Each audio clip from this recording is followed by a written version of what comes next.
Happy 30th anniversary to Super Mario RPG. It was a gift from my mom and dad for graduating 8th grade 30 years ago. I learned about this game from a Nintendo Power that a friend of mine was looking at. He showed me the picture of the ad, not the cover, because I know what issue it is from double checking on the internet, because they have a website that has all the Nintendo Powers and all the pages in them and everything.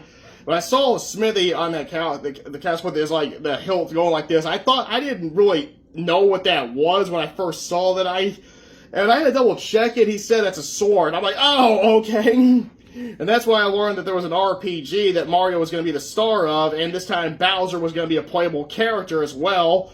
And it was this year, my 8th grade, 95 to 96, when I finally started playing RPGs. My friend at school was really into them, and he got me playing them. Chrono Trigger was the first one I played, because he was obsessed with that game, and whenever I learned about it, he showed me it and all that stuff.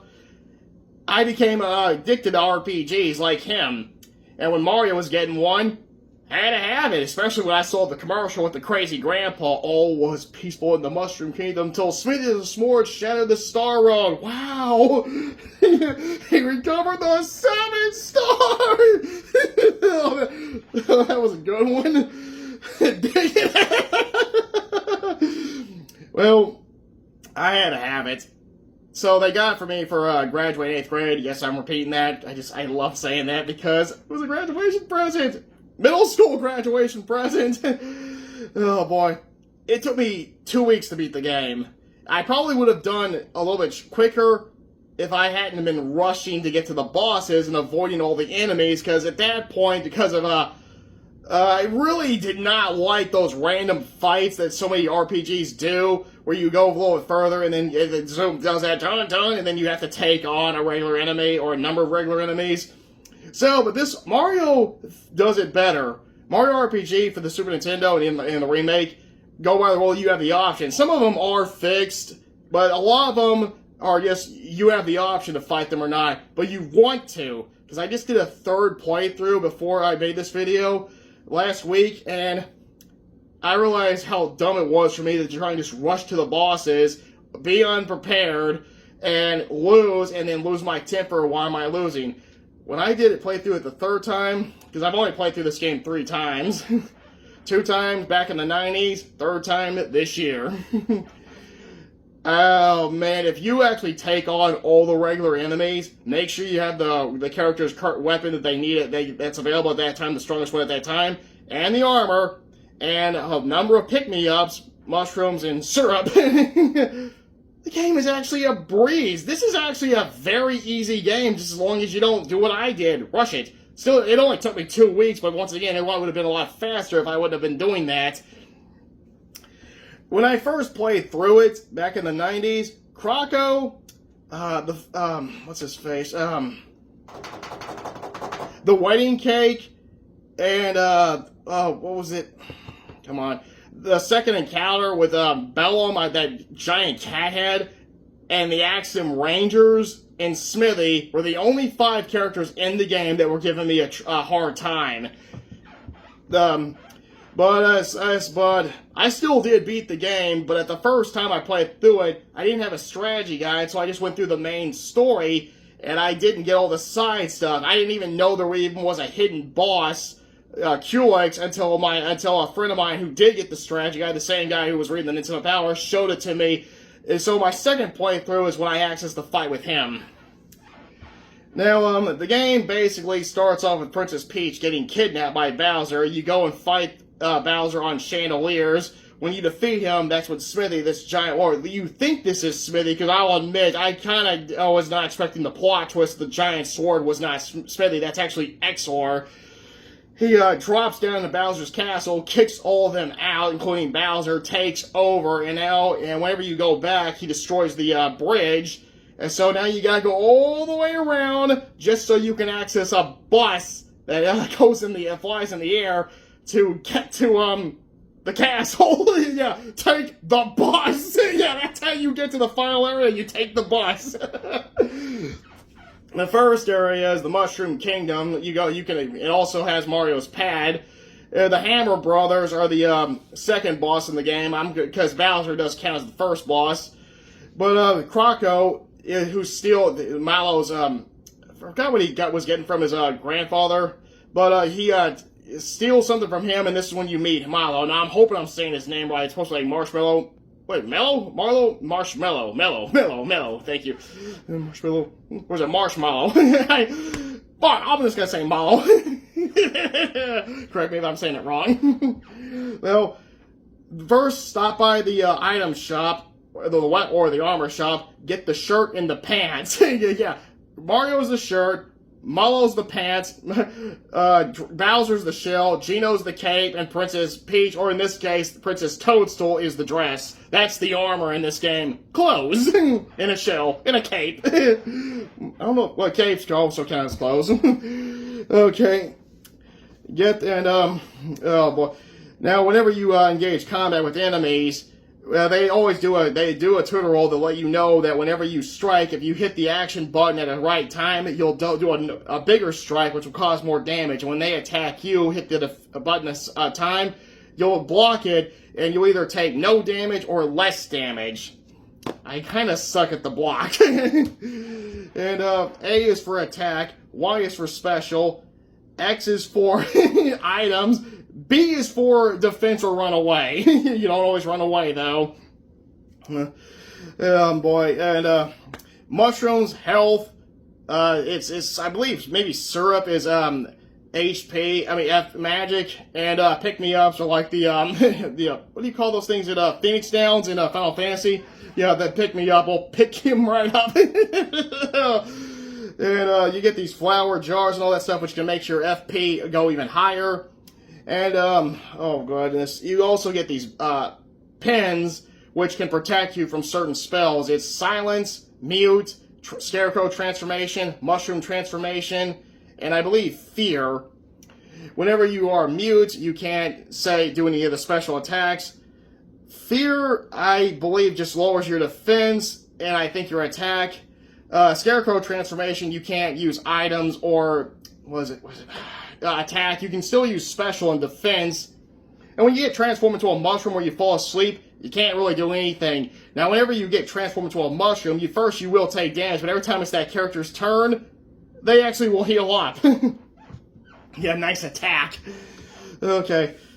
Mac is the first main boss. First, you have to deal with all these shy guys on pogo sticks, and then you have to take on Mac, who is a living knife. He's also got a spring on him as well. And, once you defeat him, you collect the first star. And then after that, Mario and Milo starts their quest to find Princess Peach, because that's more important right now. But whenever you go and see Milo's grandfather, Frog Fuchsius, I believe his name. When I first saw that, I don't know why, but I called him Frog Fungus, and my brother even yelled at me what the correct way to say it, but Frog Fuchsius, whatever. He gives them information, and then he breaks to Milo that he's not really his grandfather, which is a big shock to everybody, but except for you, the one playing the game. You're like, seriously? Well, after that, you meet this family, and then you meet the Geno doll. Then this star comes in, gets inside, comes oversized, you go into the forest, and you take on the second main boss, the bow and arrow, the bow guy that shoots the arrows, Bowyer. He's my favorite boss in this game. It's mainly because of the way he talks. I do like, insulted I am! Yeah, like that. And when he attacks you, he'll shoot arrows that will he'll have the buttons right in front of him, and when he ever hits one of those buttons, that means you can't use it during the battle. And Milo even points out that the Bruce Lee films exist in this universe, because when Mario goes in there trying to take them on to save Geno, he goes, who do you think you are, Bruce Lee? Oh boy. Oh man. Should have had Mario with the nunchucks. Oh man, that would have been beautiful. That could have been one of his weapons for a remake. And he even does that for the sequence before he uses them. Okay, you take on Bowyer, you get the second star. And then you go to the mole village where you take on Cello the Bomb. Now now when I first played this, I thought he was one in the Smithy game, but the regular boss music plays. This confused me. I always thought it was a mistake, but later in the game it is revealed that it's accurate because he's not a member of the Smithy game. But at this point, you got 3 characters, and Gino does explain who he is and what's going on. Basically, the swords shatter the Star Road, and they need the stars to grant people's wishes, but Smithy wants to use those wishes to create weapons, and that's the plot. And, well, once you get the 3rd star, you then go to Booster's tower. Booster is like Francis from Pee-wee's Big Adventure, a man-child. Only the evil one. He has Princess Peach in his tower. Now, at this point, this is when Bowser joins you. First, you see him earlier. He reveals that he's been kicked out of his own castle. He has soldiers, but not many of them. Then when you see him again, it turns out a lot of his soldiers have run away. But now he's literally by himself. So he does join with Mario, but he acts like Mario is joining him. Now, in Booster's tower, there's this part where you have to, at the beginning, there's these portraits in this order. Later, you'll see those, and you have to go in the correct order to open this door so you can get one of Bowser's weapons, a chomp that he spins around and throws. And going up in there, now there is a boss fight with Booster, but it's optional. There's this curtain sequence where you have to hide behind curtains, and his 3 friends, the Sniffets, Sniffet 1, Sniffet 2, Sniffet 3, I'm hoping I'm saying their names right. All you have to do is avoid it, basically, whenever it's 3 of them. If they catch you once, they'll do it, they'll start all over, but I guess if they catch you a second time, because I haven't been caught a second time ever, you fight them and Booster. This is the only way to access a boss fight with Booster, but once again, it's optional, but it can be avoided. After that, you you think you rescue Princess Peach, but you have to take on Knife Guy and Great Guy. You chase after Booster, you have to avoid the Sniffets and barrels, and then you go to the wedding area, and this is where you fight the wedding cake. That looks like it has pizza slices on top of it in one scene, but in the boss fight, they seem to have vanished. Or at least I think they do. And it had the candy cane and that chocolate bar coming out the side. Give it more of a tea kettle-like look. When you fight it, you have to blow up the candles, get rid of the top, and then take on the bottom. And then Booster eats the cake and leaves. And as far as to him, getting married just means eating cake. That's it. Because once he eats the cake, he leaves. He's not interested in Princess Peach anymore. You take her back, and then she sneaks out, getting her grandmother to pose as her. You have to go back to her room to find out about that. And then she joins you up, and she's the healer of the group. And her group hug is really needed for this game, as well as her comeback. Because if you're at pick-me-up, she can resurrect your characters. Now, when it comes to the fights, honestly, I think the regular attacks are better than the special attacks. The special attacks that actually do take on a number of enemies, such as Mario's Ultra Jump, Princess Peach's Bomb Throw, Gino's Geno Blast, where the one where it rains it down. I will say that those are much better than the other spells, because a lot of these spells, to me, every time I use them and then I use a regular attack, I notice the regular attacks do more damage. I was always confused. Wait a minute, I thought the magic was supposed to be more powerful than the regular attacks, but to me it feels like it's the other way around. Well, it is with certain enemies, but of course you have to know what their weaknesses are. If you don't know their weaknesses, then how are you supposed to know which attack to use? Now, during the battles, there are items you can get during battles that can heal your characters whenever they get all those transformations and put to sleep and all that stuff.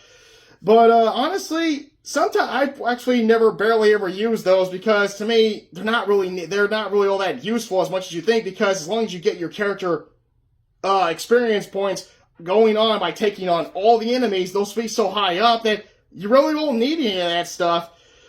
And, well, man, except for the raw candy, because that is an attack, and that's actually the best one because it does 200 damage of every enemy on the screen. There is a boss that you have to save those for, and it can either be the final boss or the optional hidden boss. Now, whenever you get Princess Peach, you then go to Star Road, where you are or the Star Rock, where you end up finding all these wishes. One of them is Mallow, and one of them is his parents, and then one of them is Luigi, and there you find the next star, so it's just given to you. After that, you go to this village, but you hear that music that played whenever, what's his face? Mac was attacking the village with a shot of the pogo stick, so that obviously lets you know there's something going on here. You go to the sunken ship where you take on Jonathan Jones, this shark-like guy, this pirate or something with a trident, but in order to get to him, you gotta go through the sunken ship with all the ghosts and everything. This one goes on longer than it needs to. After you defeat the giant squid, you're like, okay, Jonathan's in the next room. Nope, you still got more of the sunken ship to go through.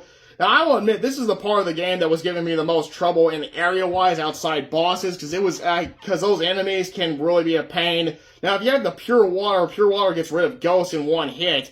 But of course, I wasn't using that for my third playthrough, but I guess on my first and second playthrough, I wish I would have been using those because I would have been a little bit smoother. And well, when you fight Jonathan Jones, first it's all three of you taking him on, but then he just wants to take on Mario. And then once you defeat him, you go back to the village, you find out all the toads there are actually the next villain. Now, I cannot say his name, but he's like the third lieutenant, and he is the spear-like one. Now, when they give you an option, give them the star, because if you don't, they will go into this room and kill one of the hostages. So give it to them, and then whenever Jonathan Jones surfaces, he won't let them escape. You corner him, and then they all merge into one, and that's when you fight the main boss. This main boss, well, one of Smithy's goons. After that, you go up to this area where you now have to go through this Balaam's temple. You have to fight him again, but there's also this area that's below where you have to read this. There's this room where it has this sign, but if it says something about the underground vault, if you go down there, he'll be blocking your Balaam will be blocking you. You need to get a key to feed him to get past him. If it's another thing, you fight him. He's a lot harder this time, and once you defeat him, you go to Monstro Town, and that's where the key is. There's a thwomp there. Talk to him a number of times, he'll keep slamming down, and then you get the key. This is also where the hidden boss is, but you need the shiny stone for that. Also, there's this bed you sleep in, these three ghosts appear, and they tell you where they've hidden these red flags. One is between the O and the A on the goal in Bob, where you race Boshi. One of them is under Mario's bed and Mario's pad. One of them is at in Rose Town behind the flower sign. They give you the ghost medal. You don't really need it. After that, you go up to this area where you have to get up this vine to get to the Cloud Town. You have to first meet with these Koopa Troopas to get them to form up so you can jump on them and all that stuff. And the donut jump part where the bowl of bills come in, pretty annoying, and you have to, every time you have to mess up and try again, it costs you coins. And what did they say? I don't know. Alright. Once you get up there to Cloud Town, you find out this is where Milo is from. Milo's parents are being locked up. Queen Valentina has her minion Dodo impersonating Milo, going to get the cliche where he's going to hand over the role to her, and she is greedy and vain, has greed and vain written all over her. Well, you go in there disguised as a statue, and this is another part, kind of like in Booster's Tower, where you have to pose as a statue, but whenever Dodo does like that, you have to jump in time. If he knocks you off a number of times, you have to fight him. Once if you are able to avoid him, you get a feather. You don't need it.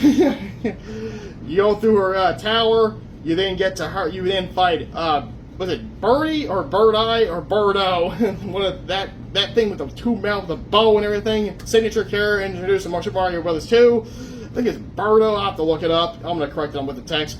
You fight that thing.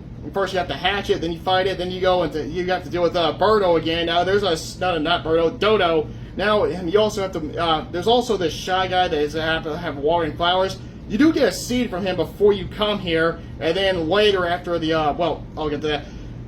Well, you get fertilizer from him too after the big showdown with Queen Valentina. And then, whenever you're chasing them, you can do another optional fight with Dodo. But if you get the star, you can skip it. Once you get past that, Queen Valentina gets cornered, and then you fight her. First, it's her. Dodo shows up, takes out, only challenges the character in the middle of your group. Then he joins her. You fight them both. Now, whenever you hit her, her boobies jiggle. But in the remake, they censor that. Wusses. And whenever you beat her, she retreats, and then Milo gets reunited with his parents, but he continues his journey, and now they gotta go to the volcano. Now, if you go back to Booster's Tower before you fight Queen Valentina, he'll be on that balcony looking up, wanting to know when his next bride is. Once you defeat her, you go back there. Now she's there. She doesn't want to marry him, but then he whispers something into her ear, and now she definitely wants to marry him. I don't know what he said to her. Let's not worry about it. Well, then you go to the volcano, because now you can get in there, because Malo's now a prince. And then when you go in there, you get that sequence of Mario going, ah! as he falls in, and you go in there. Now, this level is cool, but unfortunately, every time you fall in the lava, you always go right back to where you started. Wherever you came in from, you go back there. Now, when it comes to the dried bones, only the jump attacks can get rid of them. It doesn't matter how many times you hit them, they will not go away. If you use Mario's jump attack, they die in one hit. Now, the dinosaur that was introduced in Super Mario World, the one that rises up from that lava, he shows up as a boss, then he sinks down, comes back up as a skeleton, and then you take on the Axum Rangers, who are a parody of the Mighty Morphin Power Rangers. Axum Red, Axum Black, Axum Pink, Axum Green, Axum Yellow. This was the part that was driving me nuts, because I could not beat these guys. They get on this giant axe ship called the Blade. You take them on. Go after Pink first because she's the healer. Then go after Axum Black because he's the one with all those explosives. And then Red or Green or in Yellow, I guess any order you want. After that, they jump onto the Blade, which has a head that resembles the head of the Megazord. It has this big blast, so make sure you have Princess Peach for her group hug to keep healing your characters. I beat them out of luck when I was going crazy, and then then I was on a roll, and then the sequence kicked in. I'm like, yes, I did it! After that, you finally take the bus to the castle, you go through it, you take on a few enemies, and there's this one area where there's these 6 doors. You can only go through 4 of them. 3 of the final weapons are at the end of all 3 of 3 of them. Now, if you fail to go through those doors, you can redo it again when you go through the castle again. You will take on Magic Koopa. Once you defeat him, he frees you, and then he creates a block with infinity coins. Croco shows up, and this time he's now going to sell you stuff. Now, the second encounter with him is back at the mole mine before the boss fight against Bumcello. I hope I said his name right. Punchcello. He gives you a bomb so you can proceed, but of course you have to find his thieves that were with him before you can get to him. Whenever you're in Smithy's, after that, you then take on this character named Boomer in the chandeliers at the beginning of the game. But whenever you defeat him, this cutscene kicks in where he now allows himself to be defeated and he refuses to get help. And I'm like, this would have been more dramatic if he would have been a character you face throughout the game, but he just shows up for this one battle, so it kind of makes it feel like it just makes this ending his defeat go longer than it needs to. After that, you then take on the sword. I lit up in excitement. I'm like, all right, I'm here. You gotta do the hilt, which is XR, in the left eye, right eye, in the mouth. You have to put out one of the eyes in order to damage the hilt, because otherwise they won't take any damage. Mario's Ultra Jump is good for this, or Gino's Blast, or or the Princess Peach's Explosives. At this point, I mainly just rely on those 3 characters. And whenever you put out one of the eyes, you can start damaging the hilt. And but if you put out the eyes and the mouth, he's now like literally defenseless. After you defeat him, the mouth opens and you get pulled in. I'm like, oh my god, no, because I thought I just lost. However, turns out you now are in the factory. This is where all the weapons are being made, letting you know, oh, that wasn't Smithy. Of course, the names, whatever you select what to hit, will definitely tip you off about that. And well, after that, you then go through doing copies of the main bosses, and as well as new enemies, and then you finally get to the factory. Now you have to take on this guy with a dagger and sword, and this cloak-like character, a giant clock with 2 bells on, they're called dinglings, a giant cobra, until you finally get inside the factory. And once you get in there, you gotta deal with the clerk, the manager, the director, and then the chief, and this yoke-like thing that looks more like fire. Then you take on Smithy, and when you look at him, he looks like he's a Muppet character in his king form with a tiny body, the tiny legs with a big head and all that. I'm like, were the Muppets playing in the background when you were designing him? He's got the 7th star on him. And you take him on. Now with the boss fight always begins with him doing the sledge with this giant thing just smashes you. You gotta take out that thing that creates the molten steel where he creates new weapons. Take that out first, take out whatever weapons he creates by his side, then take him on. Then whenever you defeat him, a cutscene cuts in, he gets mad, breaks up the area, then you drop to this area that has all these heads, and when he does the transformation, now those heads are his heads, so, they kind of spoil what he looks like when the arena does. His HP is 8,000, but his body has a separate HP. So you gotta concentrate on his body and his head. This is why Mario's Ultra Jump comes in handy for that. His head can shapeshift to a chest, wizard, like a shield, and a tank. And once you get him down like I did, you're gonna blow a major sigh of relief. After that, you get the final star. Geno, the spirit that's inside the Geno doll returns back. Then you see the outcome of all the characters. Bowser's fixing up his castle. Booster's marrying Valentina, but then he gets cold feet and runs for his life. And all this, a little this, a little that. Then we get the big parade at the end where Luigi finally shows up, leading the parade. Smithy, for some reason, his minions are kind of packed. Also part of the parade. When Jonathan Jones shows up, it turns 9. That's when the Christmas lights cut on, and then you see Mario Peach saying thank you, and then it cuts to the star with the stars on it that has patches on it, letting us know it got broken up as well. And then the Mario theme from the original game starts playing. Super Mario RPG, The Legend of the Seven Stars, is a perfect 10 out of 10.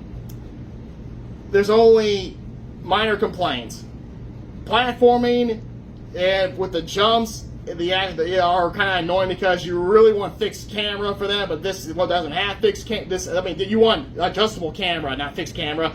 And a lot of the side quests are pointless. All that stuff you get for so many of them, you don't need. All you need is just get level 30. Make sure you do the attack and defense and the magic attack and the magic defense, and that's it. Don't worry about the HP, because those will be better. Those two are better. Way better. The seed and fertilizer you get at the part where you deal with Valentina, go back to the Rose Village, give them to the gardener, this vine comes up, and that's when you get the lazy shield, which is Mario's most powerful weapon. And another side quest is the fireworks you buy and then give them to this little girl in the mole village who gives you the shiny stone. Go back to Monster Town or Monstro Town, and that's when you take on that Final Fantasy boss. When I did my third playthrough, it took me 4 tries to beat Culex this time. Culex is the coolest boss in the game. I love his intro. I am matter. I am antimatter. I can see your past. I can see your future. And I absorb whatever it is, and I will absorb you. He's got these 4 crystals: earth, fire, wind, water. And if you get his energy all the way down, concentrate on just him, one of the crystals will sacrifice itself and revive all his energy. So get rid of the crystals first. The green crystal is the easiest one. You use the jump. The others, they have their weaknesses, but you can just use physical attack as well. And once you get rid of all of them, just take on Culex. He leaves, but he gives you something you don't need. And then you basically say, I just beat the optional boss. Yeah, those 2 side stories are the only things that are, to me, are important. Other than that, just ignore the side stories. Do them if you want. Side quests, just do them if you want to, but you don't need to do them. They give you stuff that's not important. Well, but in the end, Super Mario RPG, Legend of the Seven Stars for the Super Nintendo is a perfect 10 out of 10. With the exception of those complaints, it's a great game. It is still something that I treasure because I still have my old NES copy. I got the manual for it, but I think we lost the box. I wish we hadn't hung on to that, but we might still have it because I do have a lot of my old boxes, not all of them, but a lot of them. But man, has it got memory with it. A middle school graduation present. You know I'm going to be hanging on to that. And I got a high school graduation present, which is going to be my next Mario video. I don't know if it's going to be it's going to do it this month because this is when I graduated from a high school. I did have to repeat 9th grade.